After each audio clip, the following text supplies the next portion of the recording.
Na sequência, então, eu gostaria de convidar a Fernanda Belisário para falar sobre o sistema de avaliação SIDAC e oportunidades para a construção modular. A Fernanda é engenheira civil, pesquisadora do Centro Tecnológico do Ambiente Construído do IPT, e ela concluiu o doutorado, Fernando, acho que ontem, não foi? Anteontem. Anteontem, acabou de defender o doutorado pela Escola Politécnica da USP, com um estudo que é focado na avaliação e otimização do desempenho técnico e ambiental de componentes e sistemas construtivos inovadores, incluindo o apoio ao desenvolvimento de novos produtos, não é? Então, em seu doutorado, propôs um método de avaliação do desempenho ambiental da construção que pudesse ser aplicado em larga escala, com base em uma versão simplificada do AVC, né, do ACV, né, a avaliação do ciclo de vida. Fernanda, muito obrigada, seja bem-vinda, o palco é todo seu, eu vou parar de compartilhar aqui a minha tela, para que você possa fazer a sua apresentação. Tá certo. Primeiro, bom dia a todos, né, muito obrigada pelo convite. Estou aqui também a convite do CBCS, né, o Conselho Brasileiro de Construção Sustentável, que é quem hoje opera o SIDAC, em caráter preliminar.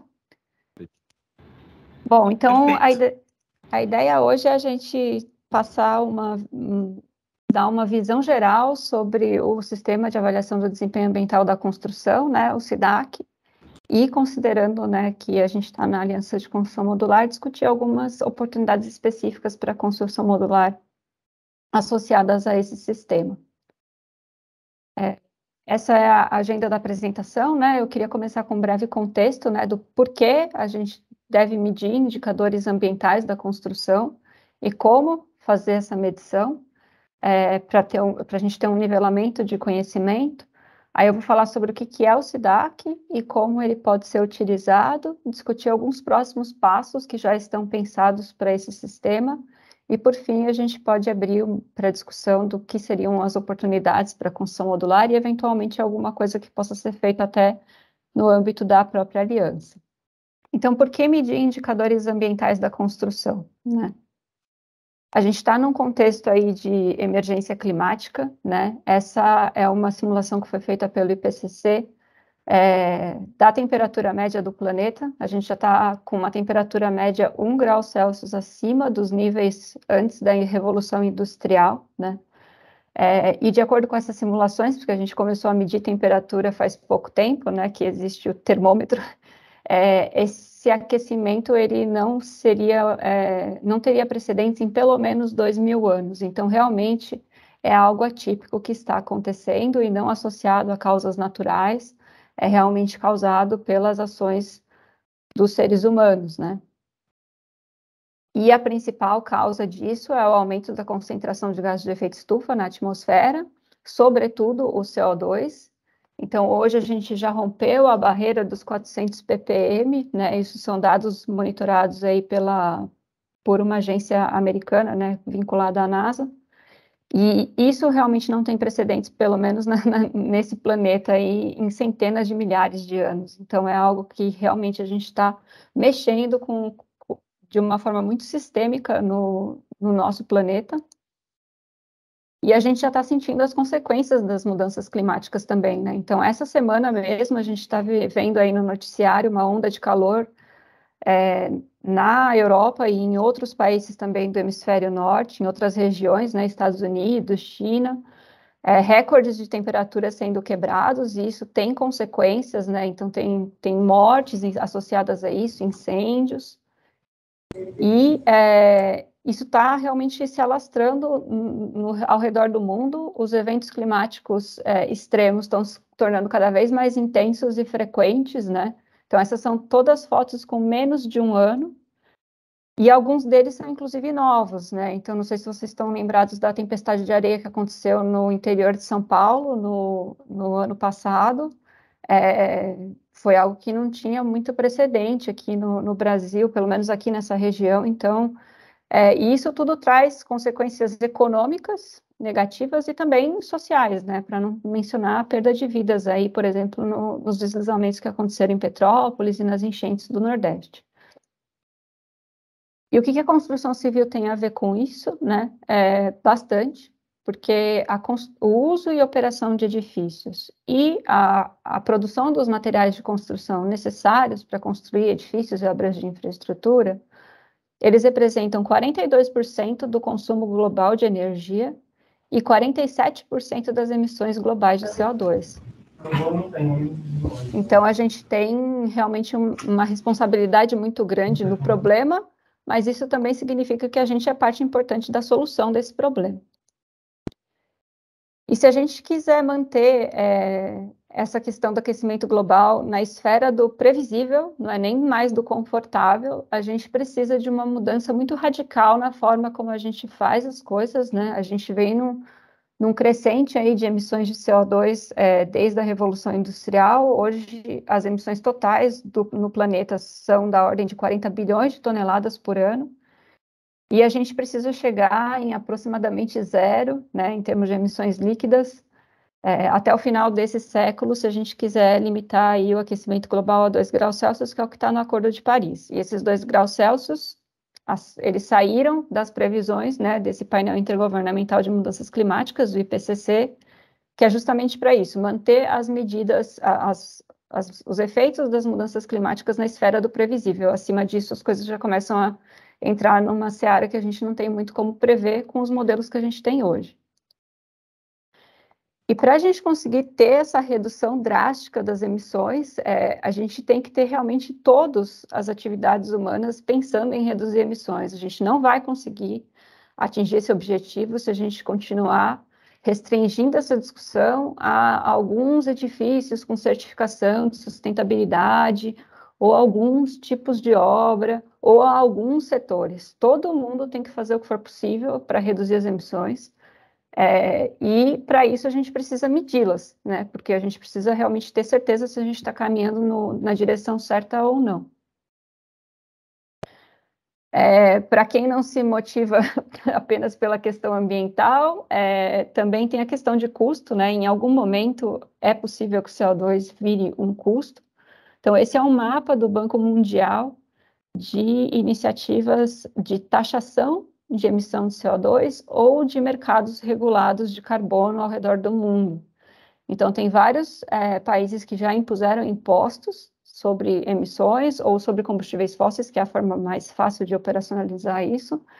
E existem alguns países que têm esses mercados regulados de carbono, que também têm tetos de emissões para determinados setores, e muitos deles incluem pelo menos partes da cadeia de valor da construção civil.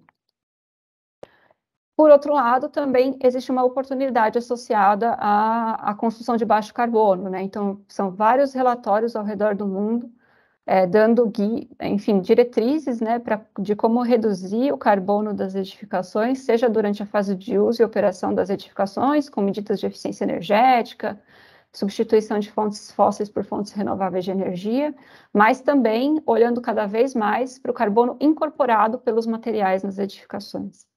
E, enfim, linhas de financiamento diferenciadas para quem opera com baixo carbono, então também é uma oportunidade de negócio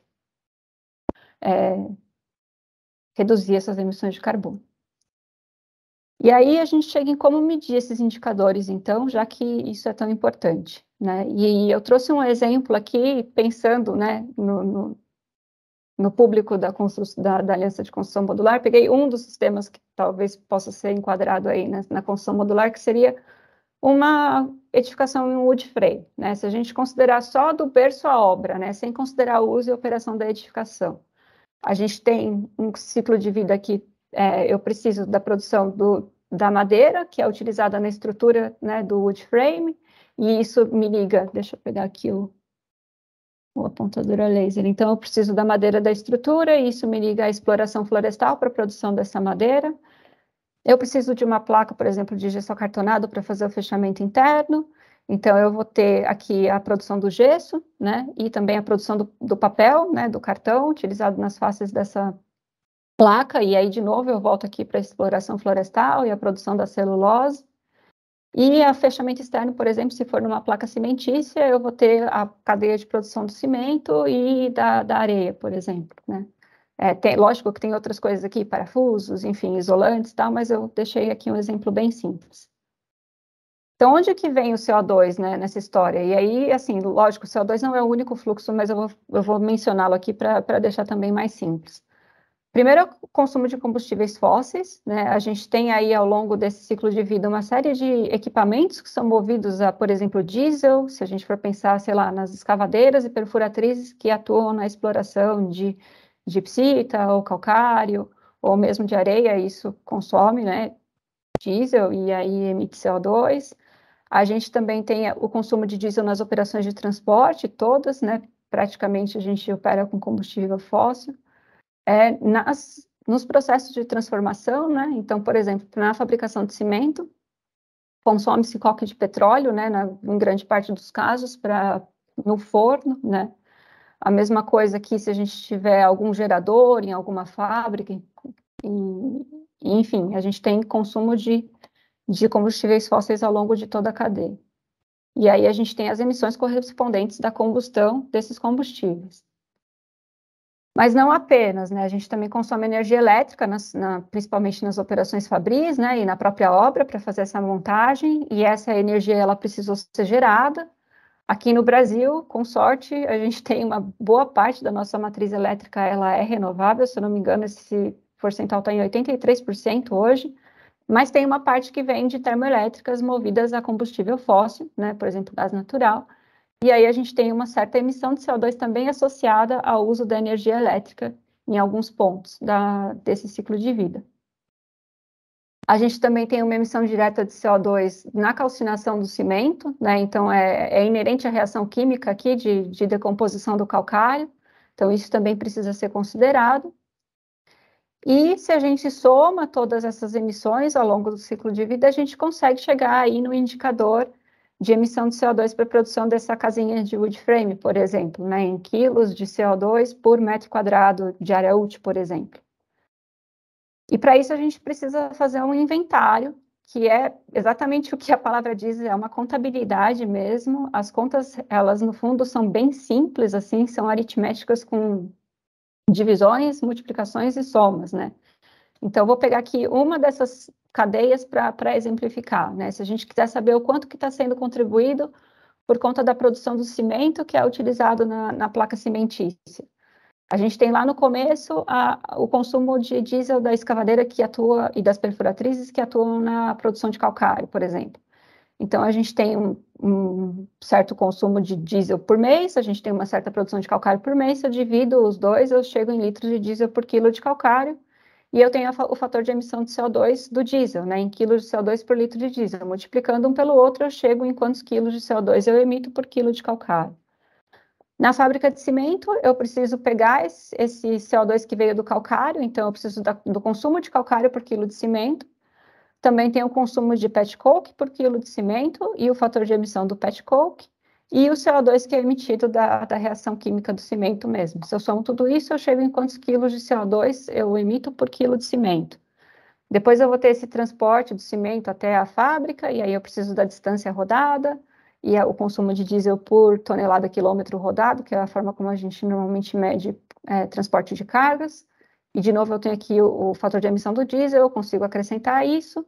Depois eu vou precisar do consumo de cimento por metro quadrado de placa para carregar esse CO2 para cá. Então, eu chego aqui num quilo de CO2 por metro quadrado de placa cimentícia em função do cimento. Eu tenho também aqui os outros, né, componentes, né, fibra, sei lá, agregado miúdo. E eu tenho o transporte dessa placa até a obra. E depois eu tenho o consumo de placa, né, em função do metro quadrado da casa aqui. E no final eu chego em quilogramas de CO2 por metro quadrado de área útil. Eu precisaria fazer esse raciocínio para todas essas pernas aqui do ciclo de vida dessa edificação no wood frame para eu conseguir totalizar aqui o que seria o carbono embutido, né? Lógico, depois tem a fase de uso que a gente precisaria considerar também. Então, esse é o raciocínio de como que esses indicadores são quantificados. Como eu disse, não é nada muito complicado, só é muito intensivo em dados, né? E é importante a gente ter esses indicadores para que a gente possa tomar decisões mais acertadas no sentido de reduzir essas emissões. Então, tem algumas decisões que não são tão óbvias de se tomar, né? Então, no caso aqui eu trouxe 3 exemplos. Eu compro madeira de um fornecedor que está mais próximo, mas ele tem um maior impacto, ou eu pego um fornecedor que ele é mais distante, só que ele opera com menor impacto. Só se eu contabilizar esses indicadores que eu vou saber exatamente qual que é a decisão que vale a pena do ponto de vista ambiental, né? Eu posso investir em instalar um aquecedor solar para produzir água quente no vestiário da obra, se eu estiver focando no estágio de ciclo de vida da obra, eu sou uma construtora. Mas, de repente, vale a pena eu pegar esse mesmo investimento e investir num fornecedor de drywall que tenha menor impacto, por exemplo, né? A magnitude das emissões, muitas vezes, não está no seu processo, mas está na cadeia montante, principalmente no caso das construtoras.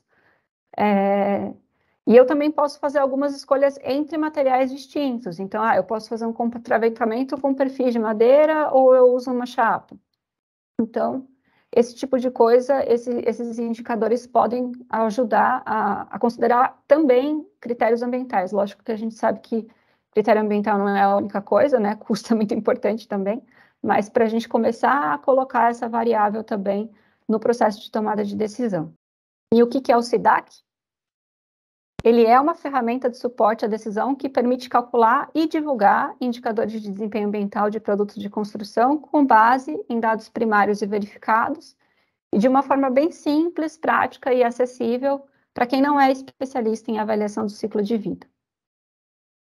Então, algumas características do SIDAC, ele é baseado, né, nos fundamentos da ACV. Então, o SIDAC ele vai ter lá processos que têm essas relações entre entradas e saídas que a gente chama de inventário, e esses processos vão sendo acumulados ao longo do ciclo de vida para calcular os indicadores, né?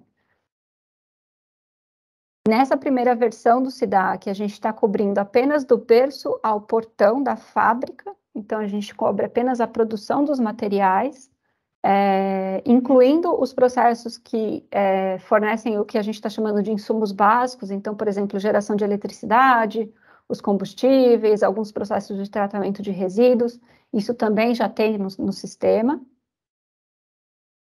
E a gente cobriu uma cesta de produtos de construção que cobre mais de 90% da massa de materiais de construção comercializados no Brasil. Em função dessa escolha, para a gente tentar cobrir a maior parte do que é atualmente o carbono incorporado das edificações brasileiras, a gente se focou bastante na construção convencional, né? Então, a gente cobriu essas categorias de produtos de construção e, no total, a gente tem 86 produtos de construção cadastrados hoje no sistema, com dados genéricos. O que são dados genéricos? Dados baseados na literatura. Então, inclui aço, aglomerantes, argamassa, bloco cerâmico de concreto, cal, cimento, concreto, madeira, minerais de construção, piso intertravado de concreto e telha cerâmica. E há alguns insumos básicos, como eu disse, por exemplo, fornecimento de água da rede, combustíveis, eletricidade, as operações de transporte e de tratamento de resíduos. E o SIDAC calcula 2 indicadores até o momento, a demanda de energia primária e a emissão de CO2 do berço ao portão. Então, eu peguei aqui o exemplo de um tijolo maciço cerâmico, né? O SIDAC, ele apresenta essas faixas de valores, porque, como eu disse hoje, a gente está operando nesse primeiro momento com dados genéricos apenas, então existem diferenças entre fornecedores que precisam ser contempladas nesses dados, então nenhum material vai ser carimbado com um valor único, como costuma acontecer muitas vezes na CVA, cimento é 1 kg de CO2 por quilo de cimento, né? Primeiro que esse dado está errado, e segundo que não é simples assim, a gente tem variações de composição desses materiais e isso se reflete nos indicadores. Então, nesse caso aqui, por exemplo, para produzir uma unidade de tijolo, a gente tem uma emissão entre 0,15 e 0,38 quilos de CO2 e uma demanda de energia primária entre 6,3 e 11 megajoules. E a escolha desses 2 indicadores, primeiro por conta da importância deles nessas estratégias de baixo carbono, e também porque o SIDAC, o desenvolvimento dele foi financiado por um projeto chamado Parcerias Estratégicas para a Implementação do Acordo de Paris, então ele teve esse recorte inicial. E o que tem no SIDAC, né? E como que ele funciona, né? Então, por exemplo, um fabricante ele tem dados primários do processo dele, ele entra no sistema e cadastra o inventário de ciclo de vida do produto dele. Então, assim, todos aqueles consumos que eu dei o exemplo para o cimento, né? Quanto que eu consumo de energia, quanto que eu consumo de combustíveis, de matérias-primas e tudo mais. E para conseguir atrelar esses processos que a gente chama processos que estão atrás da fábrica, né, a montante, o SIDAC tem uma base de dados genéricos embarcada, como eu disse, e ele também está preparado para receber dados específicos de fabricantes. Então, na medida em que o sistema for operando, eu posso, nesse momento eu tenho, sei lá, cimento genérico, né? Então, eu tenho que pegar um cimento que tem lá, né, tem o tipo certinho, um CP2E genérico. Mas se um fabricante de cimento colocar os seus dados no SIDAC, eu também vou ter o cimento CP2E do fabricante X. E eu posso considerar isso na modelagem do meu inventário. Na hora que eu salvo o inventário, o sistema calcula os indicadores, eu vou mostrar para vocês isso na interface do sistema, e aí eu posso submeter o meu dado à revisão de terceira parte, como é requerido para as declarações ambientais de produto, já pelo próprio sistema, né? O revisor vai estar cadastrado no sistema também, ele vai acessar esse documento e ele vai preencher um checklist dando feedback dele, se o dado está aprovado ou não. Essa comunicação ela é intermediada pelo operador do sistema, que nesse momento é o CBCS. Então, o fabricante recebe esse feedback, ele pode ter sido aprovado ou não. Se ele não tiver sido aprovado, ele pode fazer as revisões que são necessárias, e esse processo pode ir e voltar até que o dado seja aprovado para publicação. Uma vez publicado, o dado fica disponível para consulta online. Ele também é integrado à base de dados e pode ser utilizado para montar outros processos de outros produtos. E existem algumas saídas que podem ser feitas também. Então, esse dado ele pode ser utilizado numa parte mais simplificada do sistema, que é que a gente chama de calculadora de produtos, que é a mesma funcionalidade do cadastro de inventário, mas para dados que não sejam pensados para serem publicados no sistema. Então, eu estou querendo fazer uma conta aqui exploratória de quanto que está dando um novo sistema construtivo ou um edifício específico, eu posso usar a calculadora de produtos. Eu gero automaticamente o que a gente está chamando de DDAP, Declaração de Desempenho Ambiental de Produto. A gente está adotando essa sigla para diferenciar da Declaração Ambiental de Produto, que é baseada na avaliação do ciclo de vida convencional, tem uma lista bastante extensa de indicadores, e aí você acaba tendo que trabalhar com base de dados internacionais. A DDAP é mais simples, ela apresenta as informações em forma de PDF, caso o fornecedor queira, por exemplo, encaminhar esse documento para algum cliente e tal. E dá para também fazer uma comparação entre fornecedores do mesmo produto e também entre o produto e o seu equivalente genérico, como uma forma de benchmark de desempenho ambiental. Bom, e agora eu vou trocar para a interface do SIDAC, para mostrar para vocês como que é a carinha do sistema e como que ele funciona. Ele já está disponível. Então, esse é o SIDAC, ele pode ser acessado nesse endereço aqui, sidac.org.br. Então, ele tem uma página inicial aqui com algumas informações sobre o que é o SIDAC, suas aplicações, como usar os dados, como inserir.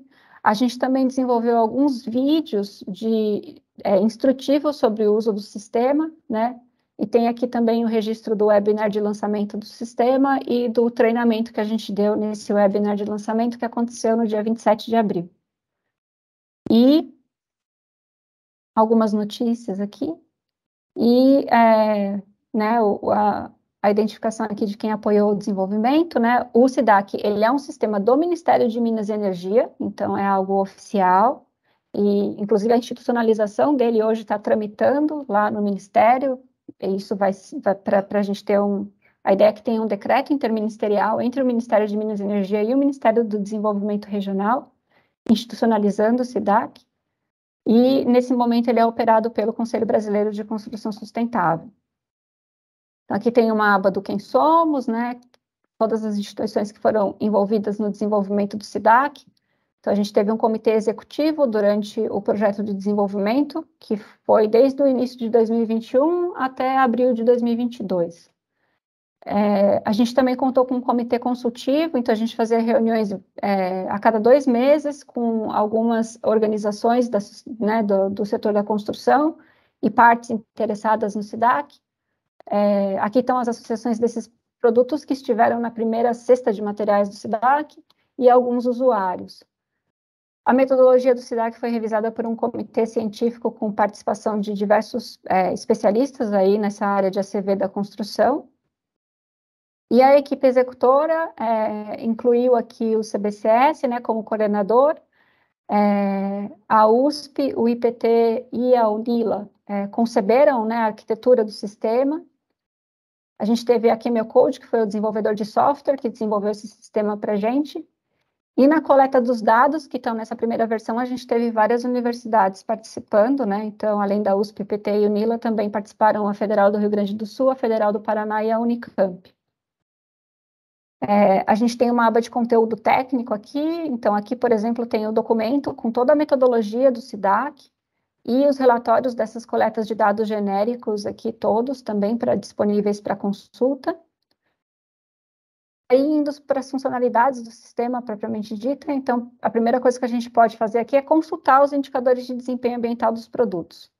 Então, aqui eu posso filtrá-los por categoria, ou eu posso buscar aqui, então eu vou, por exemplo, buscar um concreto, né? Ele me devolve aqui os blocos de concreto, pegar um concreto dosado em central aqui. Se eu clicar no izinho, ele abre a página do produto. Então, aqui eu tenho algumas informações, é um dado genérico, a unidade é metro cúbico, uma descrição breve aqui do que é o produto. E os indicadores de emissão de CO2 e demanda de energia primária, apresentados, como eu disse, com uma faixa que considera as variações possíveis de dosagem desse concreto e também das variações amontantes, por exemplo, as variações de teor de clinker no cimento, né? Tudo isso é considerado no cálculo dessa faixa. Bom, então aqui tem essas faixas de indicadores, né, de emissão de CO2 e demanda de energia primária, elas são apresentadas tanto numérica quanto graficamente. A gente também tem uma composição média da energia primária, então quantos por cento é renovável e não renovável.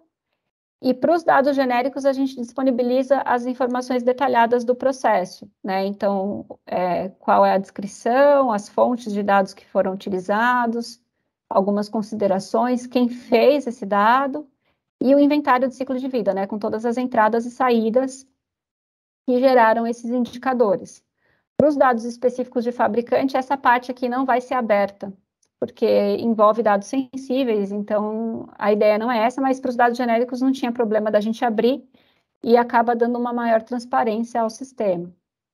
Então, isso aqui é o que dá para fazer na parte externa do sistema, e para quem acessa o sistema na parte interna, então, deixa eu acessar aqui.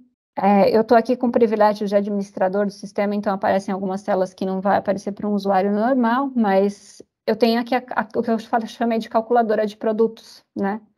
Então, eu posso criar um novo produto usando os dados que tem no SIDAC. Então, eu vou, por exemplo, criar um novo concreto aqui, né, para ficar num exemplo mais fácil. Eu posso acrescentar aqui os materiais que eu vou precisar, por exemplo, eu venho aqui em material processado, eu preciso de cimento, e eu vou usar, sei lá, um CP3, e nesse momento eu só tenho genérico, areia, eu posso acrescentar aqui também, eu também preciso de brita,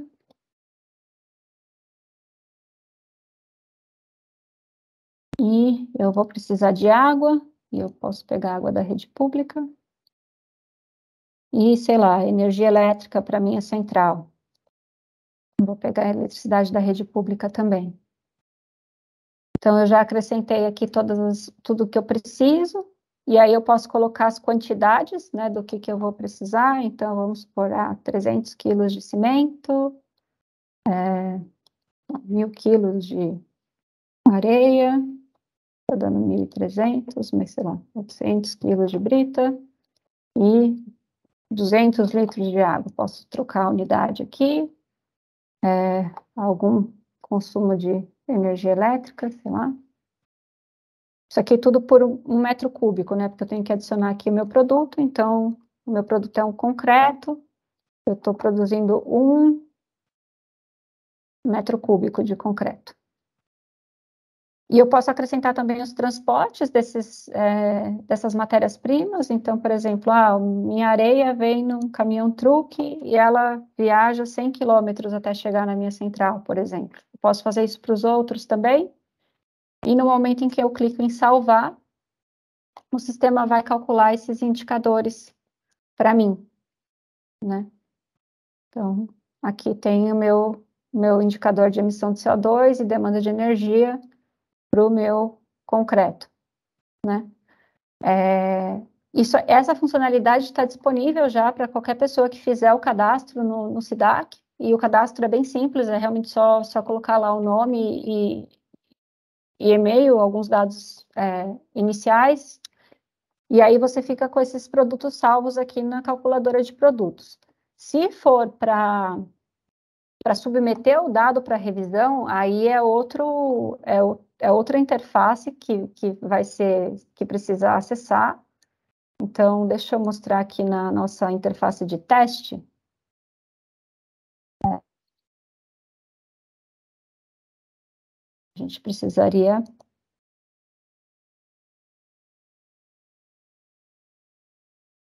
ver aqui, deixa eu ver.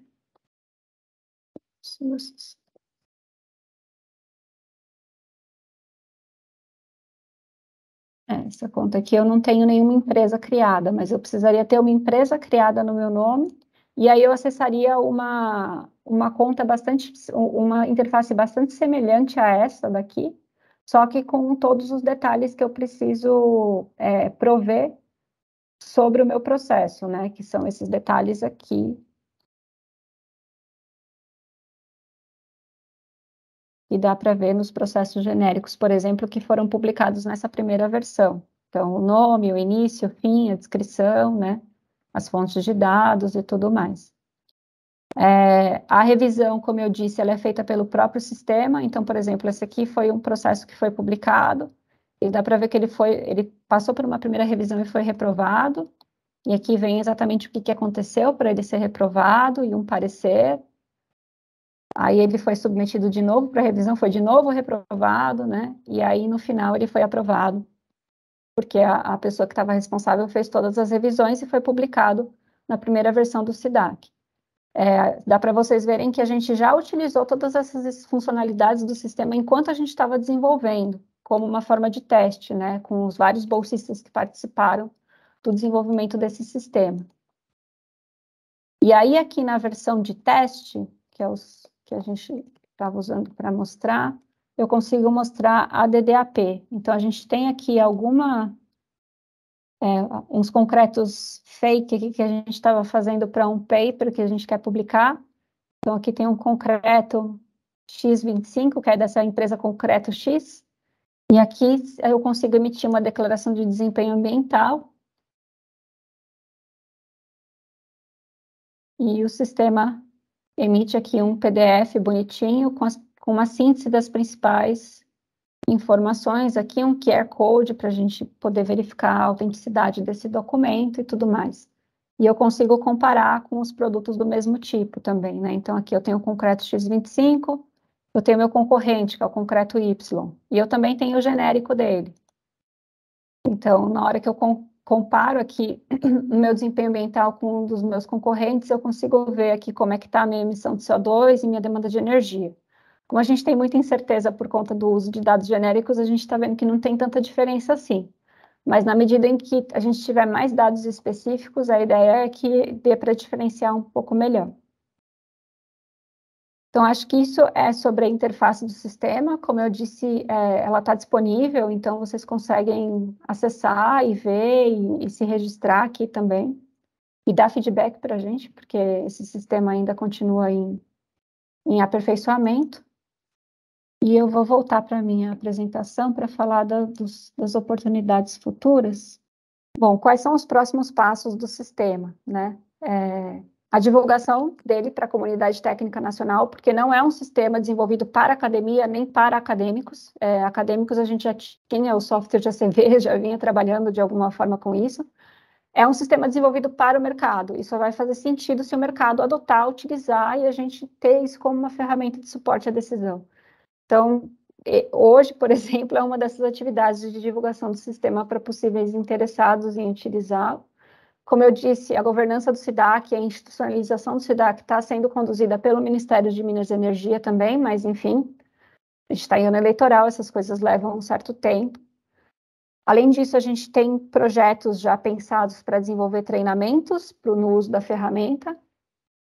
E a ferramenta, a arquitetura de TI dela é flexível e muito simples, assim. Então, ela é fácil de ser integrada com outras ferramentas, por exemplo, sistemas BIM, para facilitar o cálculo desse carbono incorporado nas edificações, com base nos dados de projeto, porque o que a gente precisa são quantitativos, no final das contas.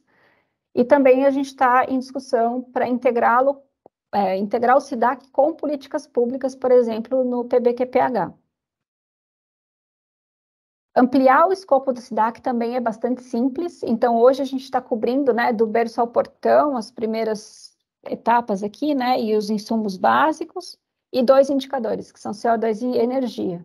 A gente consegue muito facilmente acrescentar outras etapas do ciclo de vida ao sistema, né, o cálculo dá para ser feito hoje já. A questão é fazer interfaces que sejam mais customizadas para esses públicos, né, o construtor, o projetista, etc.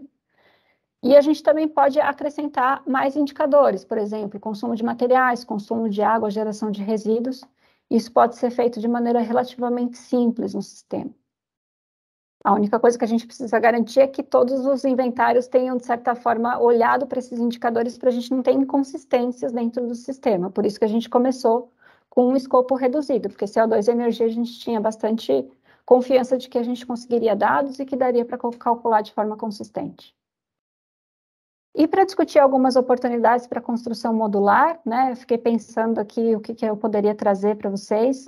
Eu acho que a gente tem algumas perguntas a responder, né? A construção modular, ela melhora o desempenho ambiental da construção em relação à construção convencional? Em quanto, né? Em quantos por cento, por exemplo? Porque isso pode ser um argumento para impulsionar a construção modular no Brasil. A gente sabe que a gente tem, com a industrialização, menores níveis de perda, por exemplo. A gente tem a possibilidade de uso de materiais mais leves, por exemplo, os fechamentos de fachada, em fachadas leves, isso reduz a solicitação nas estruturas de concreto e reduz a estrutura de concreto e talvez, em último caso, até a fundação. Então, isso tudo pode se refletir em benefícios ambientais. E ter esses indicadores seria uma forma de quantificar esses benefícios ambientais que a construção modular pode trazer. Podem ter alguns trade-offs também, porque alguns materiais são intensivos no uso de energia. Então, é importante a gente ter essas contas para a gente poder ter uma afirmação mais sólida a respeito desse assunto. Qual é o desempenho ambiental dos diferentes sistemas construtivos industrializados? Um steel frame, um wood frame, uma fachada pré-fabricada, enfim, a gente não tem esses dados ainda, né? Hoje, com os dados que a gente tem no SIDAC, a gente teve que fazer uma escolha e a gente fez uma escolha pelos materiais que são mais vendidos, que são mais da construção convencional por conta do histórico, né? A gente precisaria também ter os materiais da construção modular e começar a fazer essas comparações, considerando inclusive as incertezas, né, em ambos os casos. E também quais são os pontos de atenção, no caso do desempenho ambiental dos sistemas construtivos industrializados. Então, quais são os recursos que a gente precisaria olhar com um pouco mais de cuidado e tomar mais medidas para usar de forma eficiente, porque eventualmente esses hotspots que a gente chama podem ocorrer também. Então, a gente tem alguns dados de inventário que estão faltando no SIDAC, né? Então, trouxe alguns aqui que a gente não tem. Então, placa de drywall a gente não tem, e aí a gente precisaria também da produção do papel, que a gente também não tem. Placas de fibrocimento a gente não tem. A gente tem cimento, a gente tem areia, a gente não tem areia seca, mas isso é fácil de fazer, a gente não tem fibra. Perfis leves de aço galvanizado a gente também não tem. A gente tem o aço, vai faltar a parte do zinco para galvanização. Não temos isolantes térmicos, não temos madeira laminada colada, embora a gente tenha madeira serrada, que é uma boa parte, né, do que precisa, e a gente tem madeira serrada tanto plantada quanto nativa. Então, a gente precisa complementar esses dados e talvez possa ser um projeto a ser desenvolvido aí por integrantes da aliança ou pela própria aliança, enfim. Então, eu acho que algumas oportunidades que a gente tem é tentar coletar esses dados de inventário, né, em parceria com fabricantes. São dados que vai ser mais difícil da gente conseguir encontrar na literatura, justamente porque são mais específicos, é diferente de uma areia, de um bloco cerâmico, que tem uma série de, enfim, dissertações de mestrado, TCCs que a gente conseguiu encontrar. Então, a gente pode pensar, de repente, num projeto em que a gente faça isso em parceria com os fabricantes, que a gente treine os fabricantes na metodologia também e dê autonomia para que os próprios fabricantes utilizem o SIDAC para informar os seus dados e tudo mais e gerar suas declarações de desempenho ambiental de produto, né? A gente não precisa criar essa dependência do pesquisador. O SIDAC foi justamente pensado para isso não acontecer.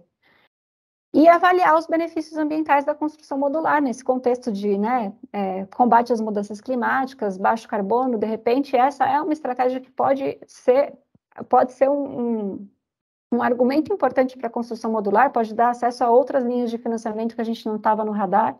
Aí sim, eu acho que precisaria ser um projeto de pesquisa um pouco de maior porte, comparando, né, construções convencionais e modulares, o que isso significa em termos ambientais, considerando as incertezas em ambos os casos. A ideia não é nem demonizar o convencional, nem glorificar o modular, mas mostrar de um ponto de vista bastante pragmático o que seriam os benefícios associados à modularização da construção.